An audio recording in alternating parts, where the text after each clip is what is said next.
Hello, नमस्कार। कोविड-19 के इस मुश्किल घड़ी में बच्चों, हम सभी लोग अपने घरों में रहकर कार्य करने के लिए थोड़ा मजबूर हैं। लेकिन मुंबई महानगर पालिका ने आपको घर बैठे ही पढ़ाने या यूं कहें अध्ययन करने का एक मौका दिया है, जो कि हमारे महानगर पालिका के चैनल द्वारा आपको वीडियो के रूप में लेसन प्रसारित किया जाएगा। और उस लेसन के जो विषय हैं वो आपके स्क्रीन पर दिखाई देंगे और उसके टॉपिक भी आपको स्क्रीन पर ही दिखाई देंगे। तो चलिए शुरू करेंगे हम आज का अपना लेसन। तो बच्चों, मैंने पहले ही कहा कि आपके स्क्रीन पर आज की कक्षा, आज का विषय आपको दिखाई देगा। तो हमारी आज की कक्षा है कक्षा 9वीं और हमारा आज का विषय है गणित। गणित में हमारा दूसरा भाग, जो कि ज्योमेट्री भूमिति का भाग होता है। और इस पुस्तक के अंतर्गत आज का हमारा जो पाठ है, लेसन है, वह है पाठ दूसरा, समांतर रेखाएं, जिसका पहला भाग हम आज देखेंगे, पैरेलल लाइंस पार्ट 1। और इस पाठ के अंतर्गत हमारा आज का जो घटक होगा वह होगा interior angles, corresponding angles, alternate angles, अर्थात अंतःकोण, संगत कोण, एकांतर कोण। और आप लोग को ये जो कोण के नाम अभी आपने देखे, ये कक्षा 7वीं में इसका परिचय हो चुका है। किस तरह दो रेखाओं को अगर कोई तिर्यक रेखा काटती है तो ये 3 प्रकार के कोणों की जोड़ियाँ बनती हैं। इस पर हमने पिछली कक्षा में चर्चा की है। और मैं हूँ आपका वर्चुअल मार्गदर्शक अजय कुमार मौर्य, MCGM के वर्चुअल क्लासरूम दादर से करेंगे।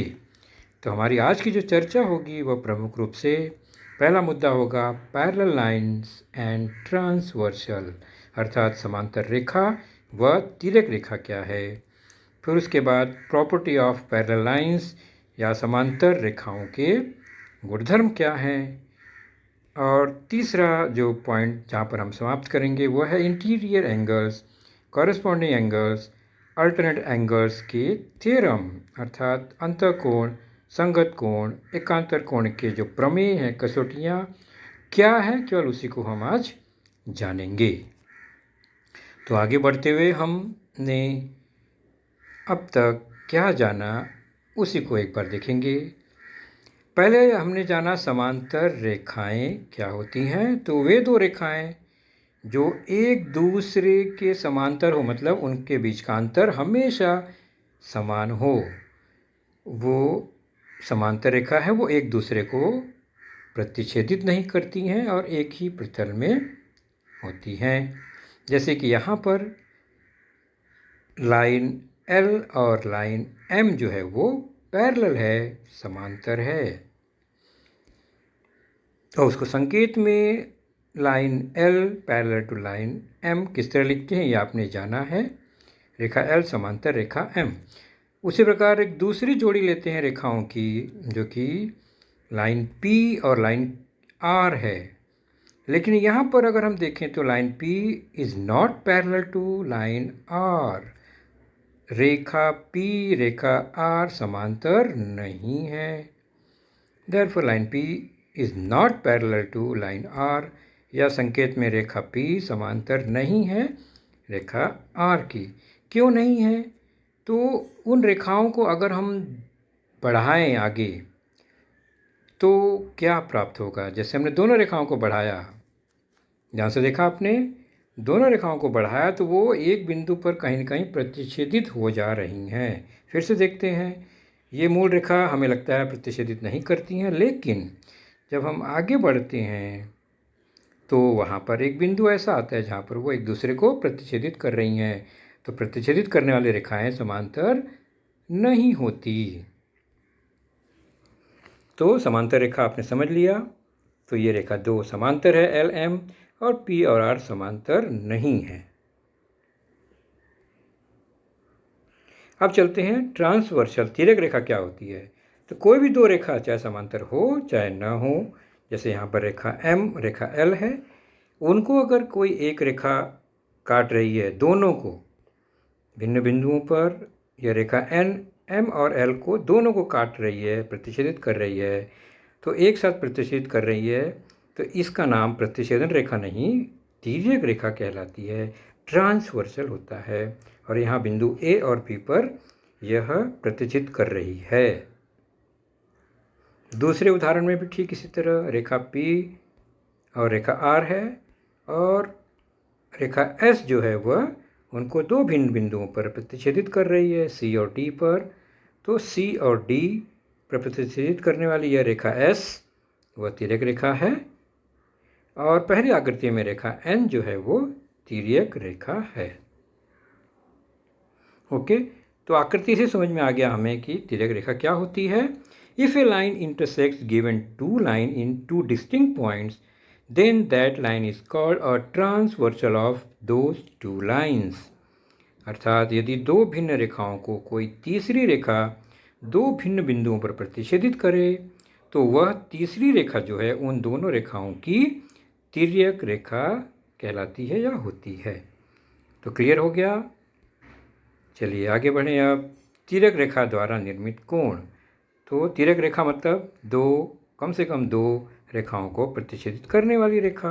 यहाँ पर आकृति को ध्यान से देखेंगे तो यहाँ पर 3 रेखाएं हैं, उनमें से एक रेखा जो नीली वाली है वो दोनों हरी रेखाओं को प्रतिच्छेदित कर रही है। उन पर हम बिंदु बना देते हैं, और इस तरह से यहाँ पर रेखा के नाम हो गए। एक रेखा पी क्यू, रेखा आर एस और रेखा ए बी है, जिसमें ए बी जो है तिर्यक रेखा है। किसकी? पी क्यू और आर एस की साफ साफ दिखाई दे रहा है।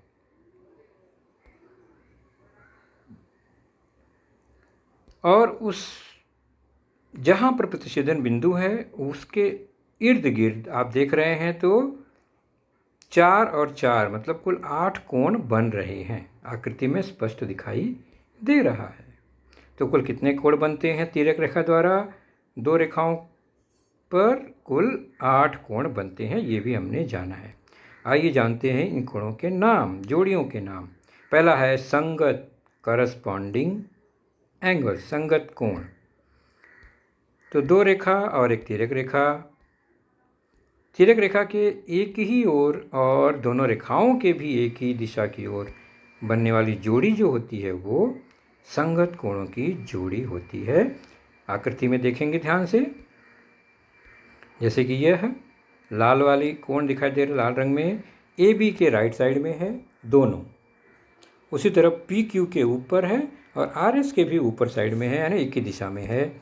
ऐसी जोड़ियों को कहते हैं संगत कोण। नाम लिखा हमने ए एम की और एम एन एस। ऐसे ही कुल मिला के आप देखेंगे तो दोनों रेखाओं के नीचे की ओर भी एक जोड़ी, उसी प्रकार तिर्यक रेखा के लेफ्ट साइड में भी उसी प्रकार दो जोड़ी बनेगी। अब नाम देख ही रहे हैं, एन एम पी और आर एन बी। और फिर ऊपर की ओर तिर्यक रेखा के लेफ्ट लेकिन ऊपर की ओर दोनों रेखाओं के ए एम पी और एम एन आर बनते हैं। तो ये संगत कोण है। लेकिन अगर वो दोनों रेखाएं समांतर हो जाएं, ध्यान रखिए बच्चों, अब ये समांतर हो गई, पहले समांतर नहीं थी, तो इन संगत कोणों में एक विशेष गुणधर्म मिलता है। क्या मिलता है? कि ये जोड़ियाँ आपस में क्या हो रही हैं? एक दूसरे के सर्वांगसम हो गई। संगत कोण सर्वांगसम होते हैं परस्पर जब दो रेखा समांतर हो और एक उसकी तिर्यक रेखा हो। टेस्ट करके देखते हैं क्या ये सही हो है। तो ये समांतर रेखा और उसकी एक तिर्यक रेखा, उस पर बनने वाला एक जोड़ी हम संगत कोणों की लेते हैं। आकृति में चेक करते हैं दोनों कोणों को एक के ऊपर एक रखकर। तो हमने देखा कि दोनों कोणों के माप समान दिखाई दे रहे हैं। तो करस्पॉन्डिंग एंगल्स आर कॉन्ग्रुएंट, अर्थात संगत कोण परस्पर सर्वांगसम है। यह एक गुणधर्म मिलता है समांतर रेखा का कि बनने वाले संगत कोण परस्पर सर्वांगसम होते हैं। चलिए अब आगे बढ़ते हैं उसी आकृति में अंतःकोण को। अंतःकोण क्या है?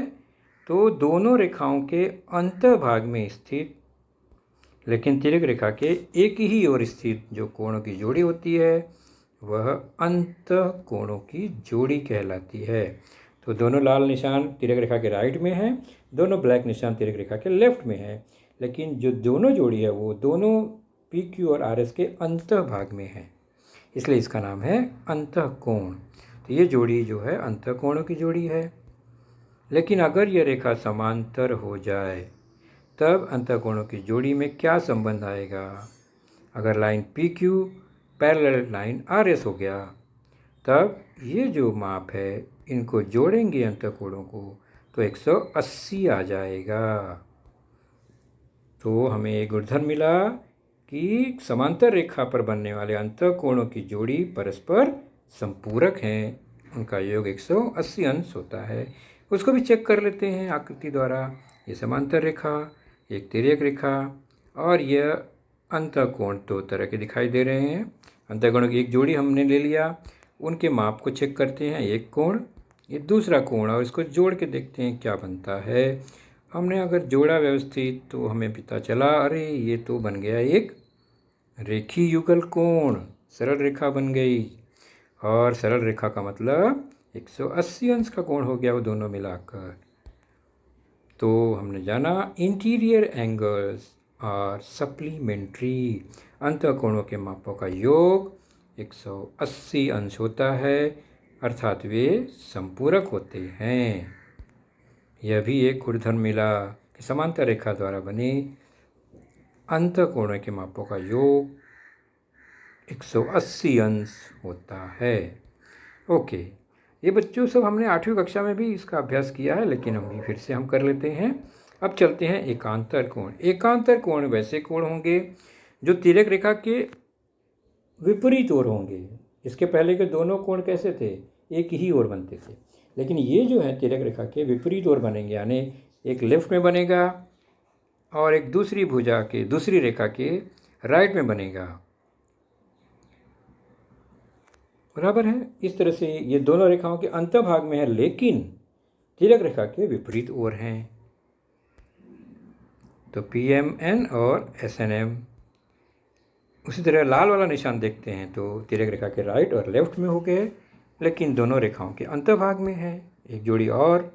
तो अंतःभाग में होने के कारण और विपरीत ओर होने के कारण इनका नाम है एकांतर कोण, और अंतःभाग में है इसलिए ये अंत एकांतर कोण है।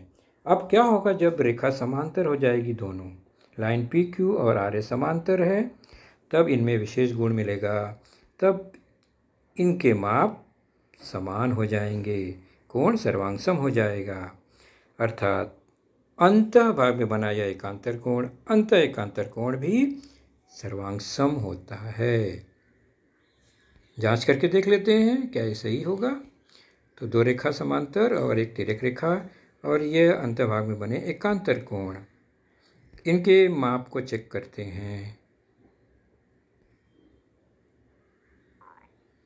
और ये देखते हैं तो एक दूसरे को अच्छी तरह से ढक ले रहे हैं, मतलब माप समान है।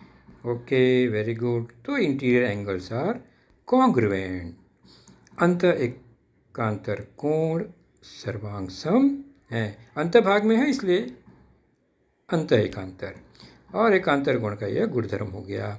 इसी तरह एकांतर कोण का एक दूसरा जोड़ी भी है जो दोनों रेखाओं के बाहरी भाग में बनेगा, जैसे ये देखिए ऊपर की ओर, लेकिन तिर्यक रेखा के विपरीत ओर बनेगा क्योंकि एकांतर है।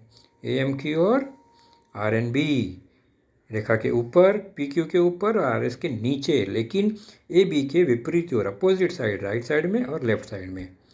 अब बाहरी भाग में बन रहा है, दोनों जोड़ी इसी तरह से बनेगी AMP BNS। और जब अगर रेखा समांतर होती या हो गई तब इन एकांतर कोणों में गुणधर्म मिलेगा कि वे सर्वांगसम होते हैं।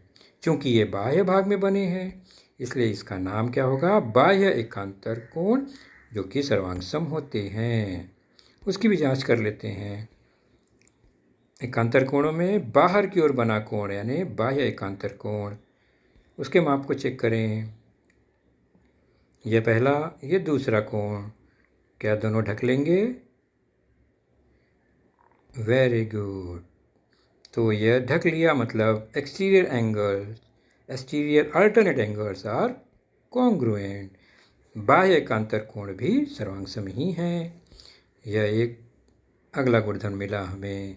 तो इस तरह से संगत कोण की जोड़ी सर्वांगसम, एकांतर कोणों की जोड़ी भी सर्वांगसम और अंतः कोणों की जोड़ी संपूरक होती है, ये हमने जाना। तो हमने अभी तक क्या क्या समझा कि यदि दो समांतर रेखाओं को कोई तिर्यक रेखा प्रतिच्छेदित करे तो उस तिर्यक रेखा द्वारा बनने वाले संगत कोण सर्वांगसम होते हैं, अंतः कोण संपूरक होते हैं और अंतः एकांतर कोण और बाह्य एकांतर कोण दोनों सर्वांगसम होते हैं। ये हमें एक गुणधर्म, यानी यहाँ पर 4 गुणधर्म दिखाई दे रहे हैं, लेकिन वह हम 3 ही मानेंगे। संगत कोण का एक, अंतः कोण के और एकांतर कोण के, इस तरह से 3 प्रकार के मुख्य गुणधर्म मिलते हैं।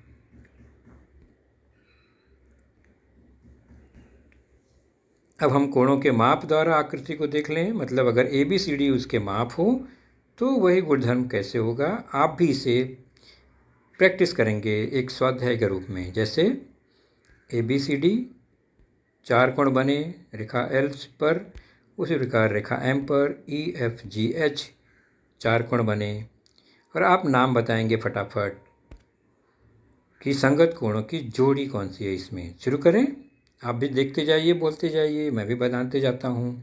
सबसे पहले A से शुरू करेंगे। तो कोण A, उसकी संगत कोण बिल्कुल सही कोण E, और दोनों कैसे होते हैं? बराबर हैं, तो माप उनके बराबर होंगे। दूसरी जोड़ी देखिए, 4 जोड़ी बनेगी संगत कोणों की। B, कोण B का संगत कोण यहाँ पर कौन सा है? सेम उसी पोजीशन, उसी डायरेक्शन में F, B और F बराबर हो गए, संगत कोण हैं। उसी प्रकार C से, तो C का संगत कोण G, तो हो गया यह भी बराबर, और D का संगत कोण यह हो गया H, और वे भी बराबर ही हैं। तो संगत कोणों की 4 जोड़ियाँ आपस में समान है, माप समान है। अंतः कोणों की जोड़ी चलिए बनाइए, तो क्या वो समान होते हैं? नहीं। हमने क्या जाना? अंतः कोण देखते हैं पहले। तो अंतर्भाग में बना B, कोण B, और कोण, दूसरा कोण कौन सा है? E, और यह समान नहीं है, लेकिन इनके माप का योग 180 अंश संपूरक होते हैं। उसी प्रकार दूसरी जोड़ी है कोण C और कोण H, इनका भी योग 180 अंश, यानी अंतः कोण संपूरक हैं। और एकांतर कोणों की हम 4 जोड़ी लिख लेते हैं। पहले लिखते हैं, शुरू करेंगे A से, यानी बाह्य एकांतर। तो उसका बाह्य एकांतर कोण की जोड़ी बनेगी G से, A की G से, और वो समान होंगे। उसी प्रकार दूसरा बाह्य एकांतर D और F, यह भी समान हुआ। अंतः एकांतर देखें तो B और H, यह समान हुआ। उसी प्रकार C और C का अंतः एकांतर E, यह भी समान हुआ। तो एकांतर कोणों की 4 जोड़ी कुल मिला के, अंतः कोणों की 2 जोड़ी और संगत कोणों की 4 जोड़ी हमने देखी। आपने देखा ना, ये 4 जोड़ी ऊपर संगत कोण, बीच में 2 अंतः कोण, और नीचे 4 एकांतर कोण है, जिसमें 2 अंतः और 2 बाह्य हैं। तो इतनी सी ये जानकारियां हैं, हमने 8वीं कक्षा में इसको ली हैं। इसे बाद में हमने कसौटी, टेस्ट या प्रमेय के नाम से, थ्योरम के नाम से बनाया। तो पहला अंतः कोण के गुणधर्म को क्या लिखेंगे कि if 2 parallel lines are intersected by a transversal, the interior angles on either side of the transversal are supplementary. Okay, दो समांतर रेखाओं को किसी तिर्यक रेखा द्वारा प्रतिच्छेदित करने पर क्या होगा? तिर्यक रेखा के एक ही ओर स्थित अंतःकोण परस्पर संपूरक होते हैं। मापों का योग 180 अंश होता है। यह प्रमेय बन गया, एक गुणधर्म, एक टेस्ट बन गया। उसी प्रकार संगत गुण का प्रमेय क्या कहलाता है? अब आपको समझ में आ गया होगा। जो गुणधर्म है वही प्रमेय है। The corresponding angles formed by the transversal of two parallel lines are of equal measures. मतलब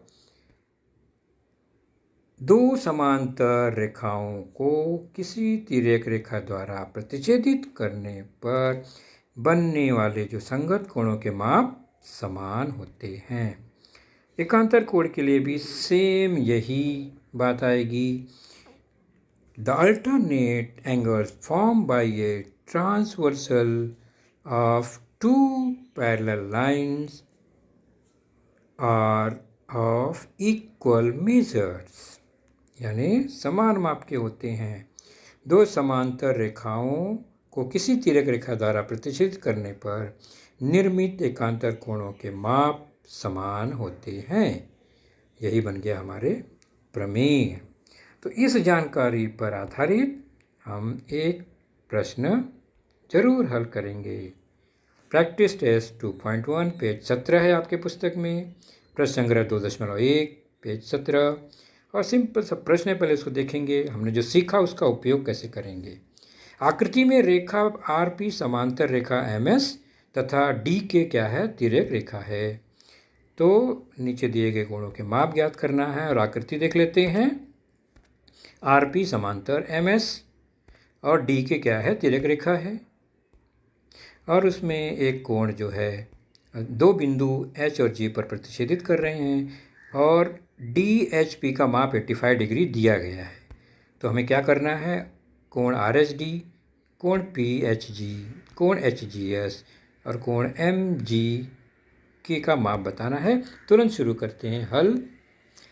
निरीक्षण करने पर क्या पता चलता है कि कोण RHD, ध्यान से देखो, RHD निशान लगा दिया हमने, और कोण DHP जो माप दिया गया है वो एक ही रेखा पर बने कोण है। मतलब उनका योग क्या हो गया? 180 अंश। कारण क्या है? रेखीय युगल कोण है। तो RHD का माप क्या होगा? DHP 85 रख देंगे माप जो दिया गया है। और हल करने पर पता चलेगा हमें कि RHD का माप जो है वो हो जाएगा 180 में से 85 घटाने पर, that is equal to 95 degree. तो हमें पहला उत्तर मिला कोण RHD बराबर 95 अंश, 95 डिग्री। ओके, तो RHD मिल गया। दूसरा प्रश्न है एंगल PHG। तो इसी आकृति में PHG कहाँ पर है? यह है PHG। और वो आप देखेंगे दिया गया कोण जो है DHP, उसके साथ भी सरल रेखा बन गई। मतलब इसका माप भी 180 अंश हुआ क्योंकि रेखीय युगल कोण बने। तो उसी प्रकार यह भी सेम हो गया। 180 में से 85 घट गया, आ गया 95। या हमने जो पहला उत्तर निकाला उसका ये शीर्षाभिमुख कोण भी है, लेकिन आप किसी भी तरह से निकाल सकते हैं। तो PHG भी आ गया 95 डिग्री। और तीसरा है HGS। चलिए देखते हैं तीसरा HGS कहाँ है। HGS ये रहा। आप ध्यान से देखेंगे तो HGS और DHP जो माप दिया गया है ये संगत कोण है। और हम जानते हैं संगत कोण बराबर होते हैं, तो हमने लिख दिया संगत कोण के माप समान होते हैं। इसलिए HGS भी DHP के बराबर और DHP दिया है 85 डिग्री।